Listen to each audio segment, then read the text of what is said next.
দুপুরবেলা খাওয়া দাওয়া সেরে নিয়ে সবাই মিলে রেডি হয়ে এখন বেরিয়ে পড়েছি মেলা যাওয়ার জন্য। তবে আমাদের সবার মেলা প্রথম না হলেও গোলুর কিন্তু এটা প্রথম মেলা। টোটোতে উঠে পড়েছি আর ওকে এখানে ঢাকা ঢুকি দিয়ে বসানো হয়েছে যাতে ঠান্ডা না লাগে। এদিকে টিকিট কেটে নিয়ে ঢুকে গেছি এখন আমরা পার্কের ভেতরে। এই মেলাটা এই পার্কের ভেতরেই হয়। আর যেহেতু আমরা দিনের বেলাতেই এসেছি তাই আলো দিয়ে যেভাবে গেটগুলো বানানো আছে সেগুলো এখন বুঝতেই পারা যাচ্ছে না। যাই হোক, এখন হেঁটে হেঁটে আমরা পার্কের ভেতর দিকে যাচ্ছি। বসেছে এদিকে প্রচুর দোকান। তবে আগে যখন ফুল মেলা আসতাম সেটা যেন বেশিই ভালো লাগতো, কারণ তখন চারিদিকে যেদিকে তাকাতাম শুধু ফুল।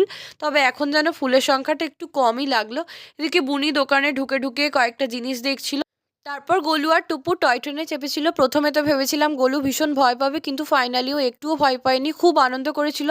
এভাবেই বেশ খানিকক্ষণ ঘুরে টুকটাক কিছু জিনিস নিয়ে আমরা চলে গেছিলাম বাড়ি। দেখা হচ্ছে নেক্সট মিনি ব্লগে। Thank you for watching.